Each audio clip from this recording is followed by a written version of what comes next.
Olá, a paz do Senhor Jesus, e estamos iniciando mais uma programação da Escola Bíblica Dominical da Assembleia de Deus aqui em Joinville, Santa Catarina, igreja presidida pelo pastor Sérgio Milfior, ele que também é vice-presidente da CIADESP, Convenção das Igrejas Evangélicas da Assembleia de Deus de Santa Catarina e Sudoeste do Paraná. Eu sou o pastor Josias Rosa e coordeno a Escola Bíblica Dominical aqui da IADJO.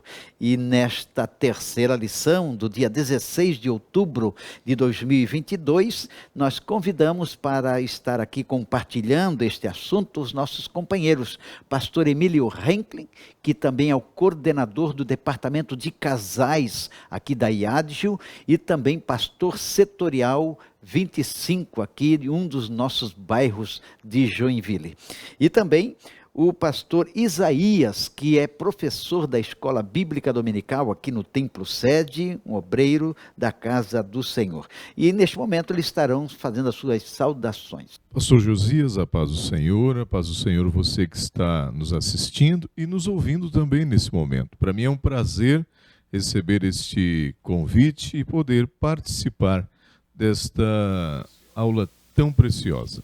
Pastor Josias, pastor Emílio, prazer estar aqui com vocês. Você que está em casa também, imensa satisfação. Estamos aqui nesses momentos para aprendermos um pouco mais daquilo que Deus tem para nós através desta lição de hoje na Escola Bíblica Dominical.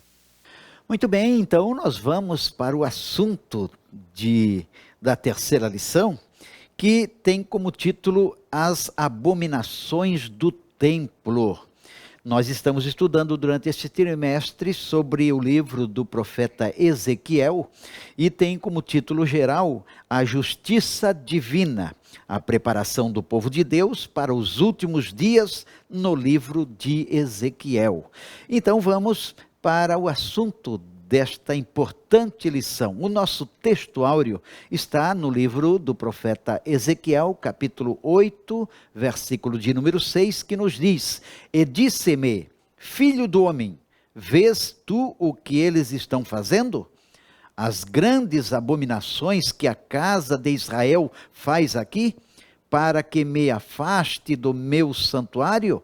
Mas verás ainda maiores abominações. Olha aí, Deus falando a Ezequiel que reclamando das abominações que o povo estavam praticando e disse que eles fariam ainda coisas piores.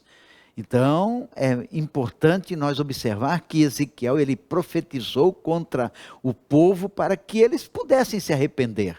Mas era um povo de dura serviço, um povo que não realmente se arrependeu. Vamos para a nossa verdade prática. O lugar mais sagrado da terra santa se tornou o centro das abominações.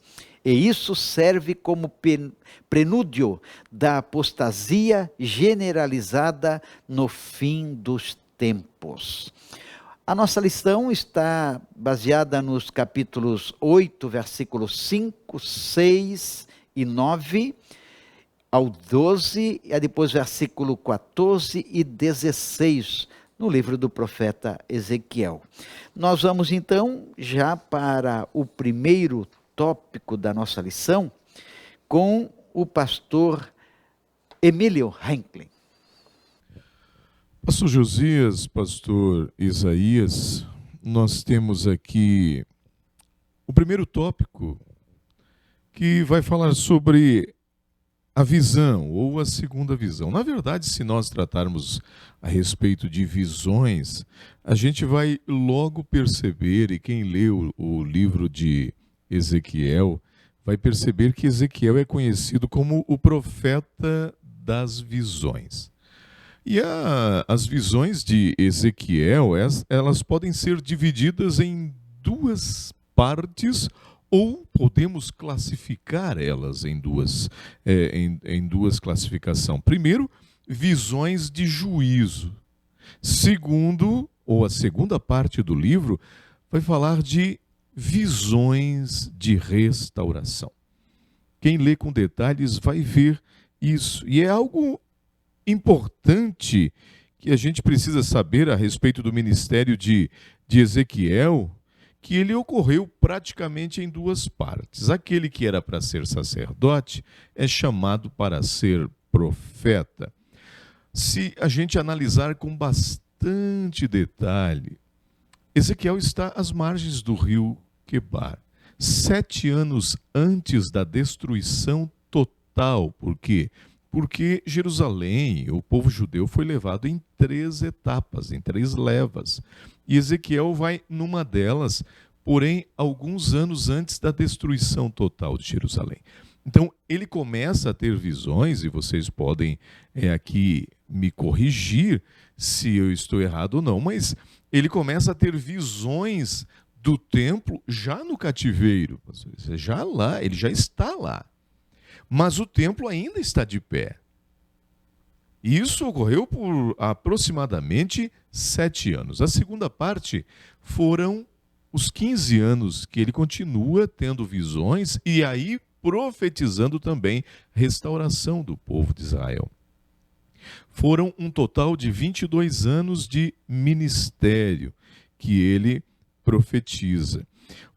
Ele contém o livro de Ezequiel falando sobre visões, e essa daqui é uma delas, mas ela é recheada, esse livro ele é recheado de visões incríveis, visões muito tremendas, além de parábolas arrojadas e de ações simbólicas. E diante do relato que surge aqui, a gente está falando sobre um homem que tem visões, é uma pergunta que fica entre nós aqui. É possível visões em nossos dias? E se é possível, por que há uma escassez tão grande de visões?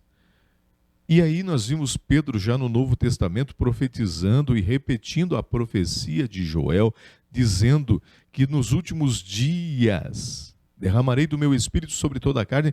E aí diz assim, e do meu espírito derramarei sobre toda a carne, vossos filhos, vossas filhas profetizarão, e os vossos jovens terão visões. Visões que Deus, o mesmo Deus de Ezequiel, pode dar a nós também. Pastor Isaías. É interessante, né? O pastor Emílio abordou ali que Ezequiel profetizou realmente enquanto o templo em Jerusalém ainda estava em pé. E eu acho interessante isso porque Deus ele é tão misericordioso que mesmo com tantas abominações, com o poder que ele tem, mas Deus sempre dá um tempo para que a pessoa ou aquele que vai contra ele se arrependa. A idolatria havia afastado Deus ainda mais, porque eles já estavam na Babilônia, em razão dos pecados cometidos, Deus permitiu que eles fossem levados cativos, e mesmo assim, veja como falou o pastor Josias, o povo dura cerviz, eles continuavam nas abominações, mas Deus mesmo assim, misericordioso, ele vai levantar o profeta Ezequiel, e vai dizer a ele, mesmo já dizendo, olha, ele diz para Ezequiel, você vai profetizar, provavelmente eles não vão te ouvir, mas você vai continuar falando. Então veja o cuidado que Deus tem, porque Deus é um Deus de juízo, sim, mas ele é um Deus de justiça. O juízo de Deus ele faz com justiça, e por isso então ele usa o profeta, e ele tolera ainda mais algum tempo, por volta de uns 7 anos, até que caia realmente o templo, e tudo então caminhava para que Deus exatamente então destruísse o templo, permitisse a destruição, porque Israel se afastou dele. Então essa questão de Deus dar um prazo, dar um tempo, mostra que mesmo com o juízo, antes ele vem com misericórdia. Nós vimos o próximo ponto, que fala sobre as visões das abominações. Ezequiel, cujo nome quer dizer Deus fortalece, como eu falei antes, ele era de família sacerdotal. Ele conhecia o serviço do templo, provavelmente tinha acesso também a este lugar. E ele, no versículo 3, ele relata que Deus o transportou, eu vou ser um pouco irônico aqui, de maneira carinhosa, pegou pelos cabelos lá do cativeiro, mas isso é verdade, ele disse, fiquei entre o céu e a terra. É claro que isso foi em espírito, não foi fisicamente, né? Ele não pegou literalmente ele pelos cabelos e pendurou ele lá no céu, mas de forma, na visão, em espírito, ele fez isso. É interessante. E levou e começou a mostrar para Ezequiel tudo que estava indignando o coração de Deus, mostrando as abominações daquilo que o próprio Ezequiel de repente não via, não sabia. Deus estava mostrando ao jovem profeta, ainda jovem. Ele foi contemporâneo de Daniel e de Jeremias. Provavelmente foi um jovem que aprendeu um pouco com a vida do velho profeta Jeremias. Ele era mais jovem. E então ele começa a ter uma experiência tremenda, onde Deus estava indignado. E aí é como se o Senhor perguntasse a ele: por que tudo isso? Estás vendo, Ezequiel? Estás vendo aquilo que entristece o meu coração? São as abominações dentro do lugar sagrado. Pastor Isaías, como é triste saber que o nosso Deus, um Deus santo, que constrói um lugar onde a sua santidade estaria presente, agora é um lugar de abominações. O que choca bastante é que as abominações elas acontecem dentro do templo. Ezequiel vai dizer ali que ele viu 4 oficiais. Isso me chamou a atenção. Ou seja, pessoas que foram escolhidas para ter um ofício dentro do templo. E essas abominações partiam daquelas pessoas que estavam justamente para cuidar do templo, para seguir a liturgia, cumprir a palavra, cumprir os preceitos. E essas pessoas são aqueles que vão tratar de toda essa idolatria, desprezar o templo. Então veja que é algo realmente, Israel, ele se passou, ele foi além do que se podia fazer. Por isso o comentarista fala das abominações, e o próprio Ezequiel diz que Deus fala para ele que ele vai ver ainda coisas piores do que ele começou vendo.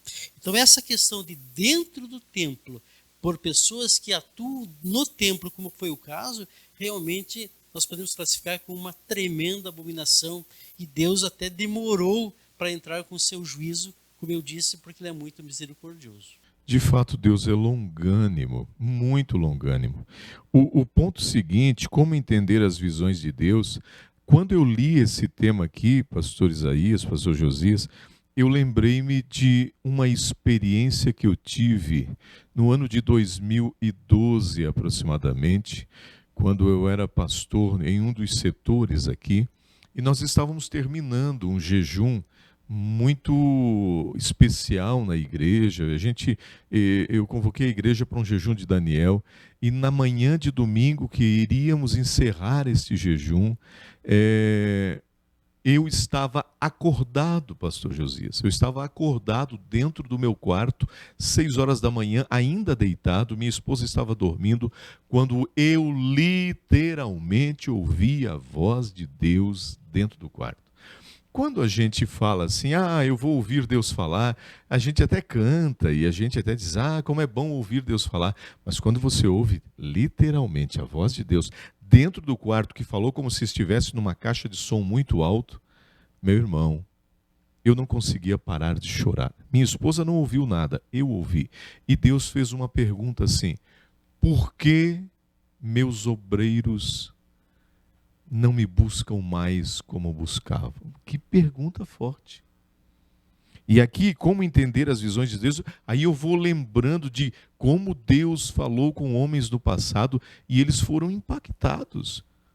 É incrível quando o homem e Deus têm um encontro assim, há um choque de realidade. Ezequiel, no cativeiro, tem visões de Deus. Daniel, no cativeiro, tem visões de Deus. João, na ilha de Patmos, tem visão que outro mortal não teve. O que é que faz esses homens, mesmo no cativeiro, mesmo numa ilha deserta, ter visões de Deus? é a intimidade. Para entender as visões de Deus, precisa ter muita comunhão com Ele. Verdade. E agora o pastor foi saudoso aqui. Eu lembro, eu nasci em lar cristão, mas eu lembro que em Guarapuava a gente ia, naquela época não tinha carro, né? As pessoas iam a pé para a igreja, poucas pessoas tinham carro.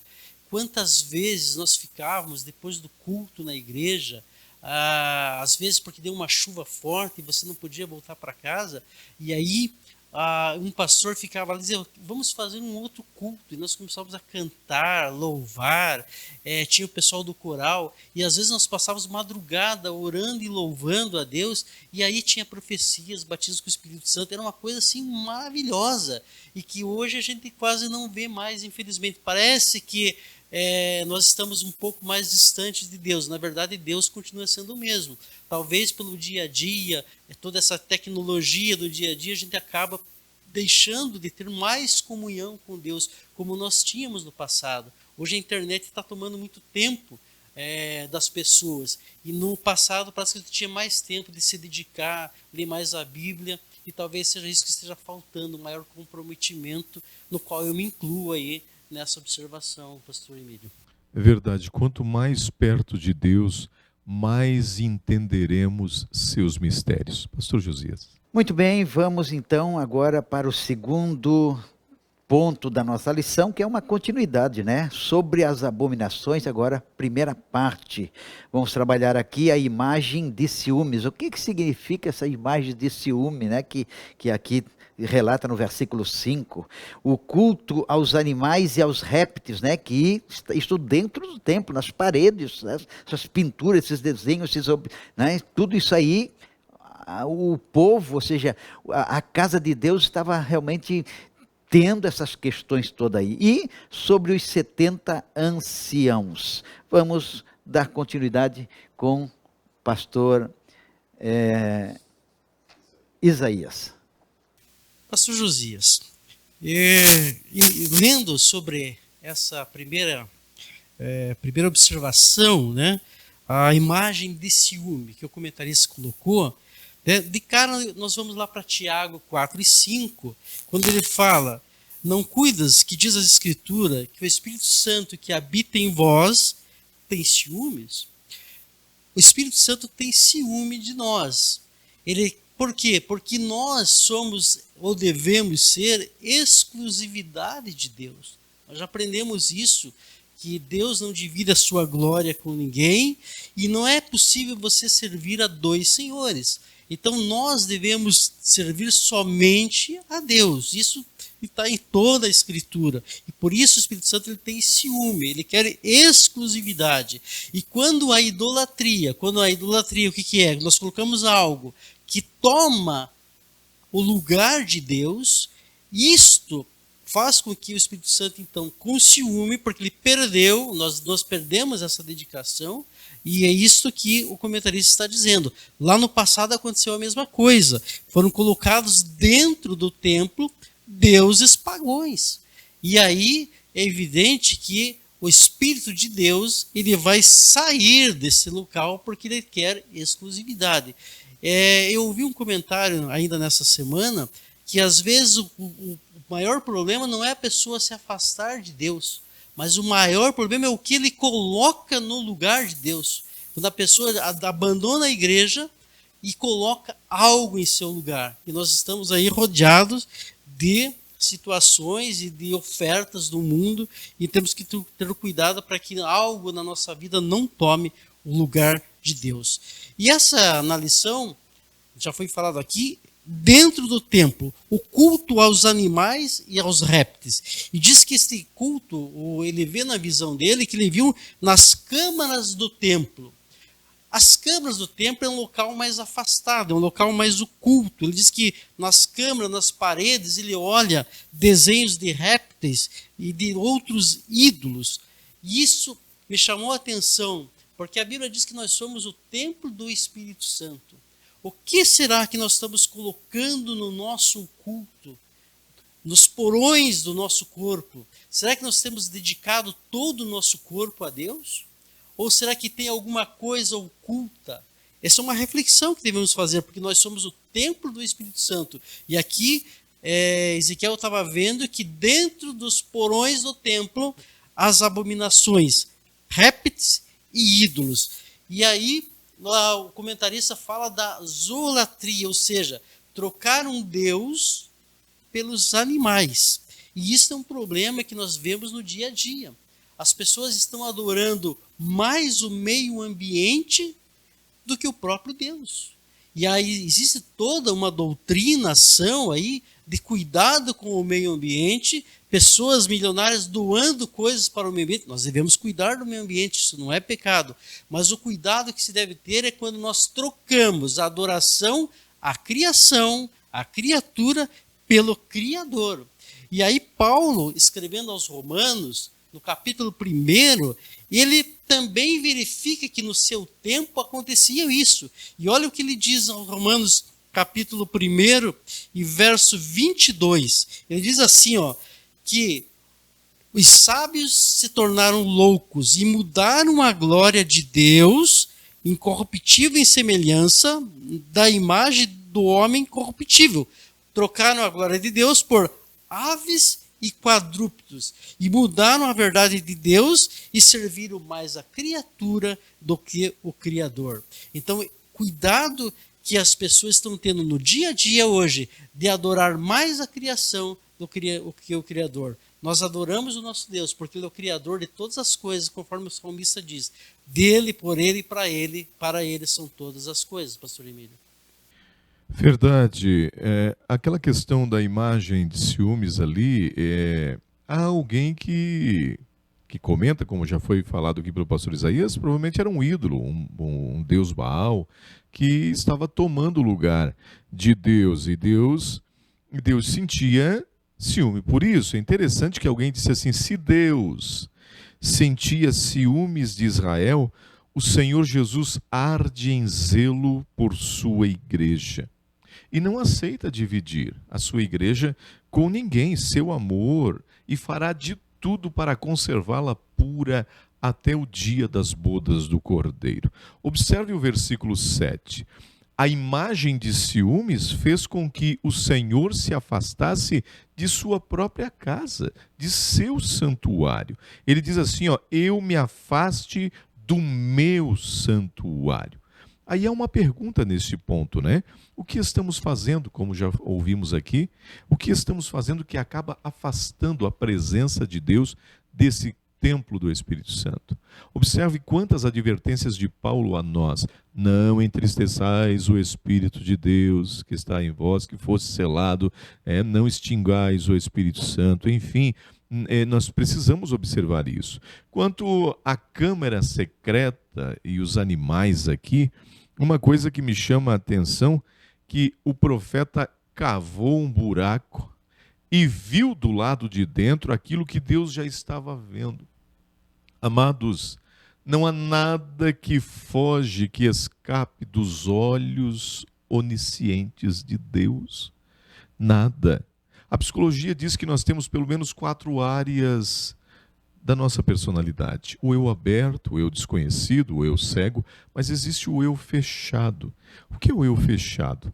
É aquele lugar que abriga nossos atos secretos. Estes Deus conhece. Deus conhece as câmeras secretas de nossa alma, de nossa vida. E eu anotei algumas coisas aqui, algumas câmeras secretas da vida do homem. A mídia, por exemplo, estejamos vigilantes. Às vezes, a comodidade da privacidade, do controle na mão, pode nos levar a pecados secretos. Se você está dentro de uma câmara secreta da pornografia, fuja, corra de lá. Se seus filhos estão dentro de uma câmara secreta da mídia e estão sendo arrastados por ela, arranque-os de dentro dessa câmara. Corra, fuja, para que você não pereça. Câmaras secretas de negócios ilícitos, coisas que a gente diz, eu não misturo religiosidade com negócios, meus negócios é a parte. Não, você é nos negócios aquilo que você é diante de Deus. Você precisa entender isso.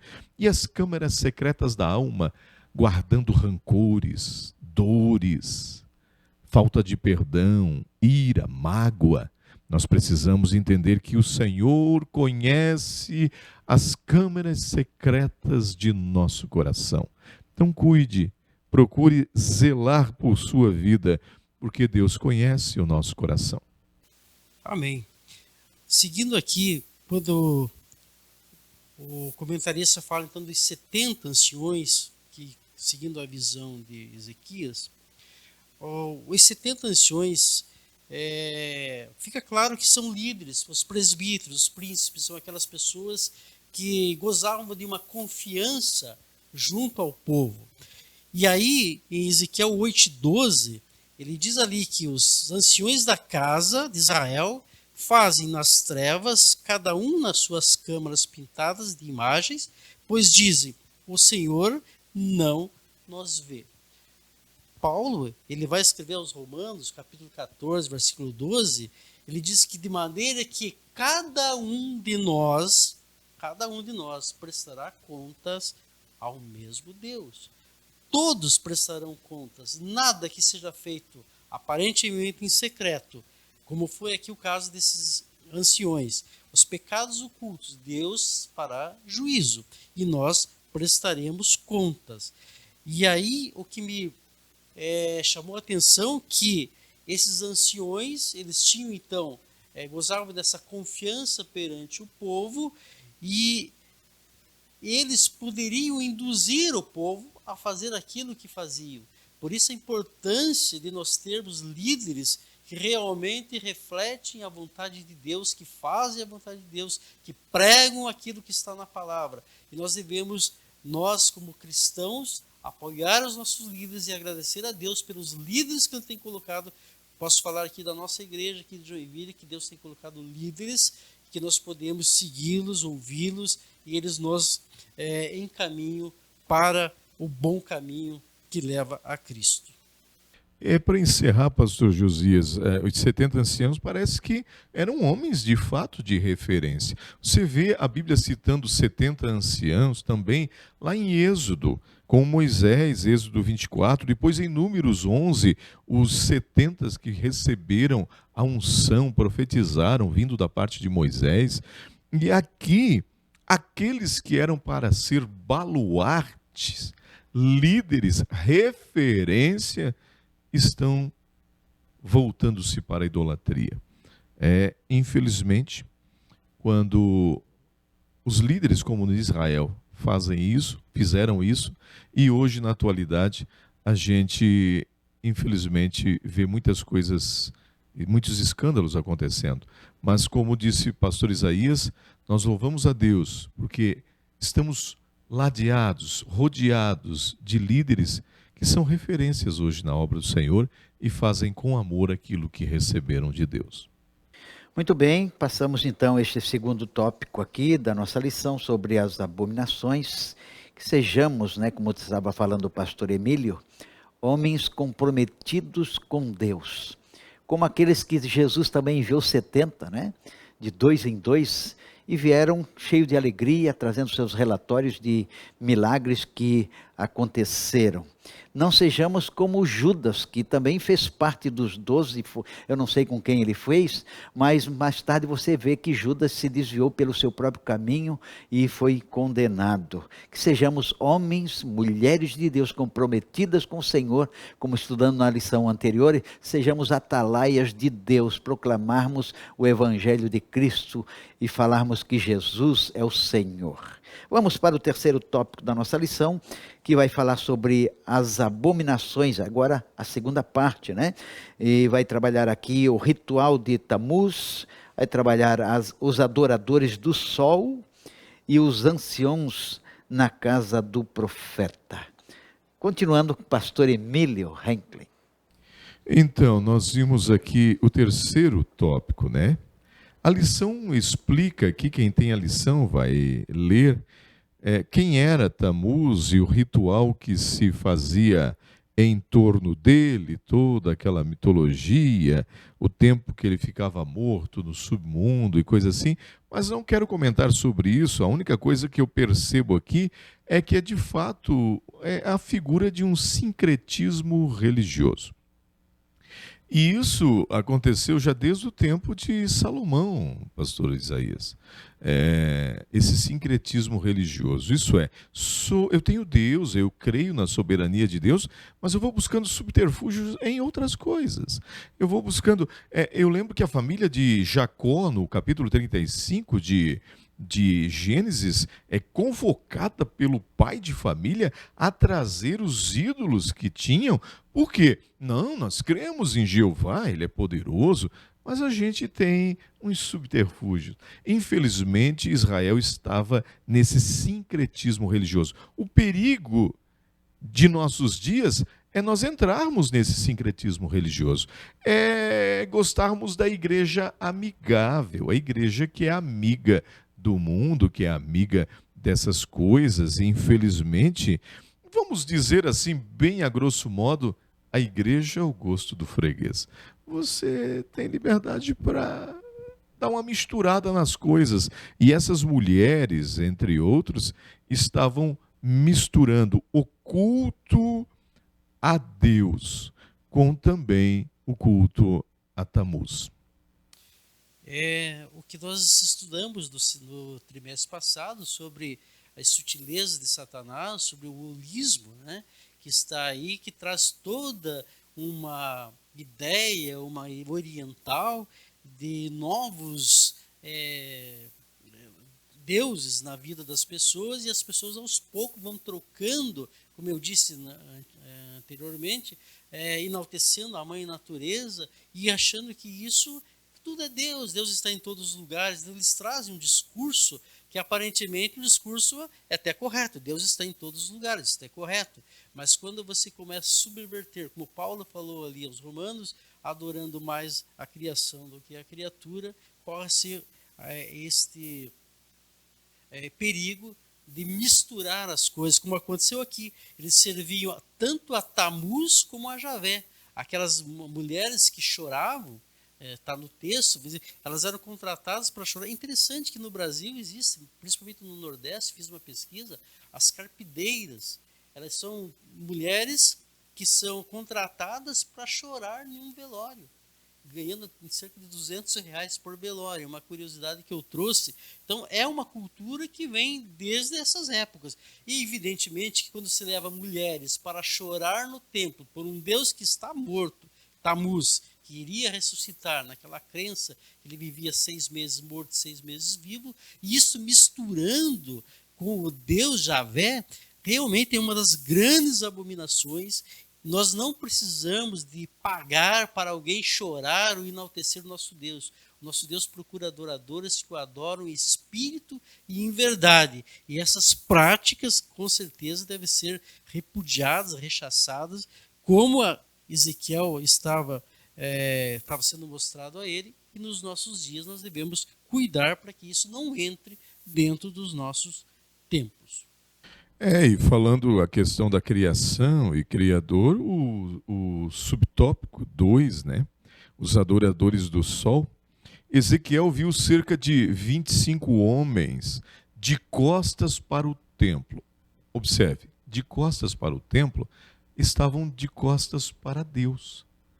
E adorando o sol, virados para o oriente, adorando o sol. Sempre o sol nascia no oriente, que dava para a porta do templo.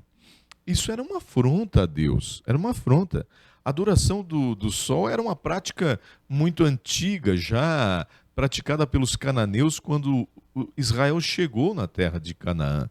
Mas ao invés de eles influenciarem os cananeus a adorarem a Deus, ou eliminar tudo isso, foram influenciados pelos cananeus a adorar o sol também. E aí a gente vê como é uma afronta a Deus. Deram as costas ao Criador e passaram a adorar a criação. E veja que interessante, porque Moisés já havia advertido, ensinado o povo, lá em Deuteronômio 4:19, quanto a essas práticas, porque eles viram isso no Egito, eram práticas egípcias.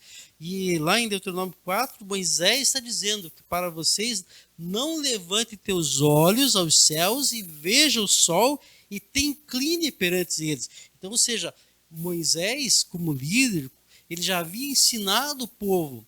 O povo não podia dizer que não sabia o que estava fazendo, porque os ensinamentos de Moisés eram presentes na cultura aí dos israelitas. Mas mesmo assim, eles o fizeram. E o que me chama a atenção aqui, pastor, é que, como diz a lição, era uma prática que eles viram, aprenderam no Egito. Lembrança do passado. Pessoas que lembram do passado e querem voltar a praticar aquilo que faziam no passado. Praticar aquilo que ficou para trás, voltar ao passado. Era isso que estava acontecendo nessa situação. Adorando um Deus do tempo em que eram cativos. E aí eu vejo Paulo aos Filipenses trazendo uma reflexão para os membros de Filipos, Filipenses 13:3, ele fala o quê? Irmãos, quanto a mim, né, uma coisa eu faço, é que esquecendo das coisas que ficaram para trás, sigo avançando para aquelas que estão diante de mim, ou seja, prossigo para o alvo, pelo prêmio da soberana vocação de Deus em Cristo Jesus. Cuidado, meus irmãos, nós devemos olhar sempre para Cristo, a nossa referência é Cristo, o nosso norte é Cristo, o nosso fundamento é a cruz. E como Paulo disse, se alguém, um anjo do céu, vier pregar um evangelho que não seja esse que eu estou apresentando, que seja então rechaçado, seja anátema perante vocês. Temos que ter esse cuidado para olhar sempre para a frente e não para trás. E Deus já havia mostrado ao povo de Israel o quanto era mais forte que o Deus Sol que os egípcios adoravam, que era conhecido como o Deus Ra, né? O Deus Ra, quando Deus mandou uma das pragas e foram 3 dias de trevas densas e que ninguém conseguia nem sair de seu lugar.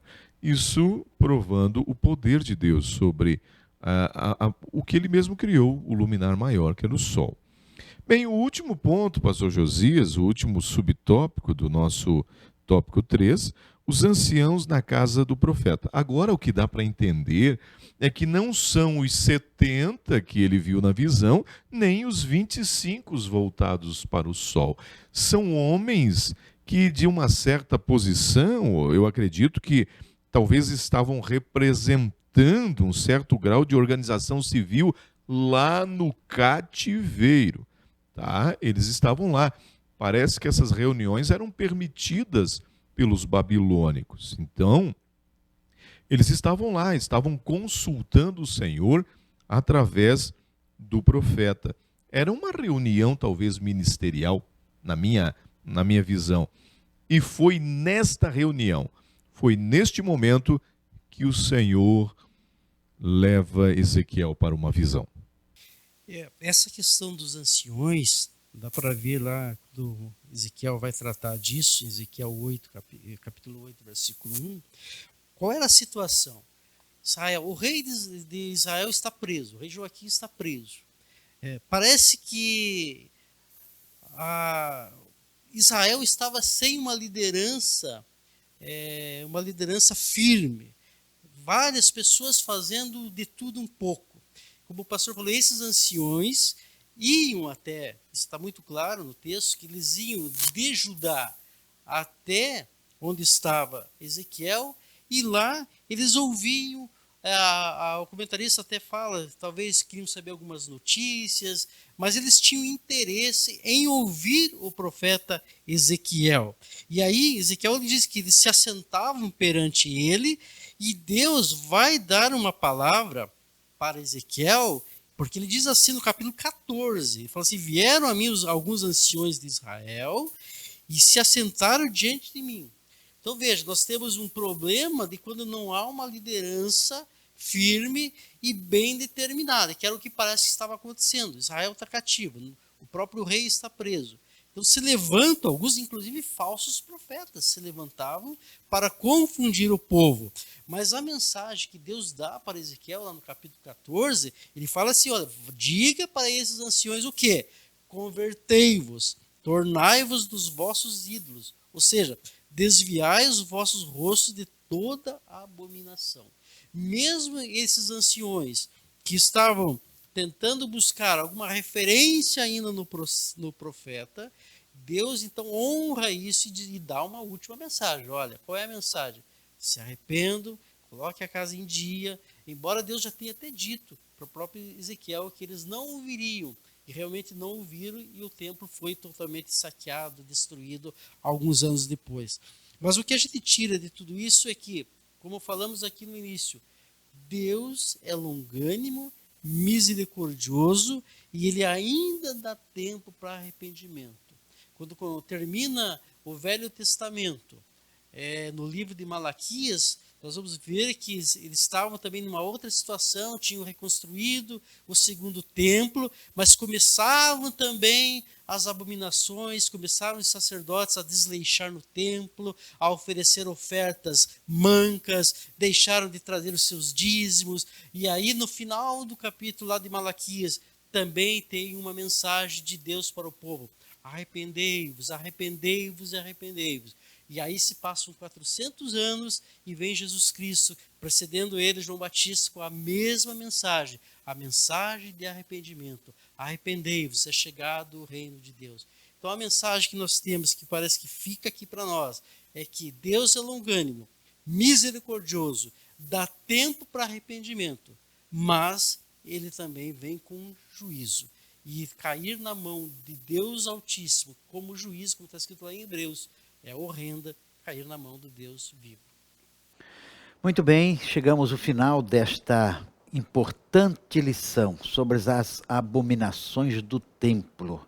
Nós podemos ver que Deus sempre teve um cuidado com o local de adoração.